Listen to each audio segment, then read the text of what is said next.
Olá, minhas amigas e meus amigos da resistência ao fascismo, às imbecilidades e às estupidezas. Alegrias!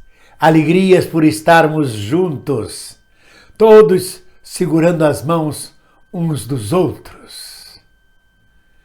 Desta vez, agora são os padres que se pronunciam contra Bolsonaro.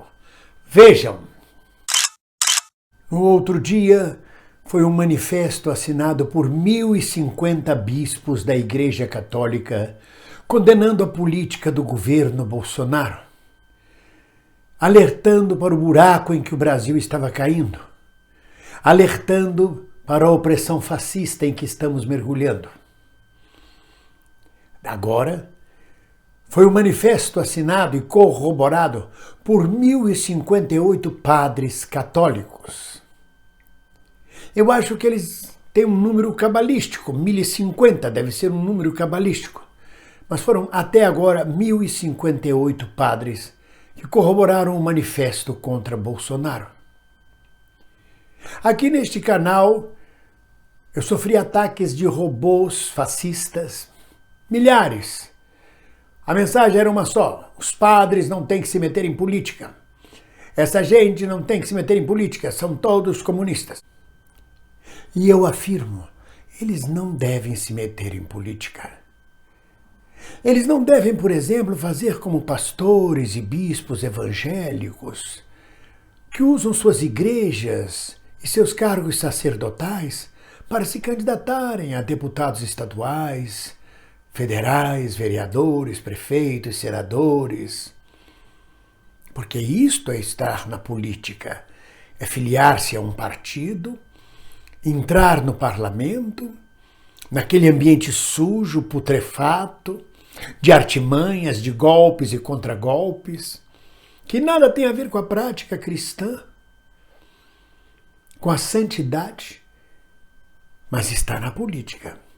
Não, o que esses padres e bispos fazem é entrar no social, é defender o seu rebanho, defender as suas ovelhas, defender os pobres, os fracos e oprimidos, porque é para estes que veio a palavra do Cristo. Para os poderosos, Deus reservou algumas palavras, como é mais fácil um camelo passar no buraco de uma agulha do que um rico entrar no reino dos céus. Ou uma outra frase para os governantes: ai de ti, escribas e fariseus hipócritas. Vocês já imaginaram se o apóstolo Paulo, o apóstolo Tiago, o apóstolo João, enquanto cristãos, também fossem candidatos e também pleiteassem serem juízes hebraicos, fariseus, escribas? Na verdade, o poder, a política entra pelo cristianismo através do Império de Constantino, que elevou os bispos e os padres à condição de poderosos do império. Dali em diante, uma marcha contínua de católicos em direção à Inquisição, ao poder absoluto. Até na França tivemos um cardeal que foi o todo-poderoso primeiro-ministro chanceler da França, o cardeal Richelieu. O cardeal Cerejeira, de triste memória, aqui em Portugal, apoiou, sustentou a ditadura fascista de Oliveira Salazar. O regente Padre Feijó, no Brasil, estes sim estavam envolvidos profundamente na política.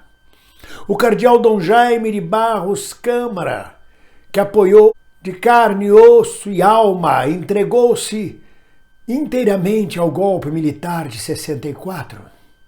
Não, o que esses bispos e padres católicos estão fazendo não é política.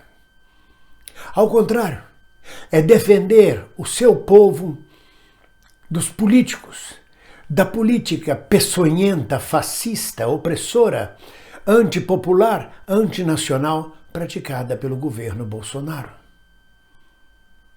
Existem pastores também nesta luta. O pastor Henrique, da Igreja Batista do Rio de Janeiro, e muitos outros pastores, que me fogem agora o nome, e bispos, Ainda não vi, claro, um manifesto assinado por 1000 pastores ou 1000 bispos evangélicos, nem evangélicos protestantes. Porque, na verdade, existe um cisma hoje na Igreja Católica. O Papa Francisco veio para dividir. Ele não veio para alisar. Ele veio para separar o joio do trigo. Padres pedófilos, padres corruptos, padres antipopulares, padres contra o rebanho, padres heréticos, ele colocou de um lado. E faz seu pontificado em nome do Cristo e da teologia libertadora. Por isso ele sofre tanta resistência. Há uma igreja conservadora católica no Brasil.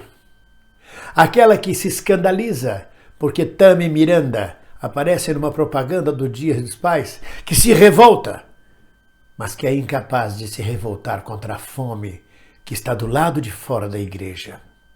São incapazes de chegar ao púlpito para escandalizar-se, para denunciar a fome e a miséria que campeia do lado de fora da igreja.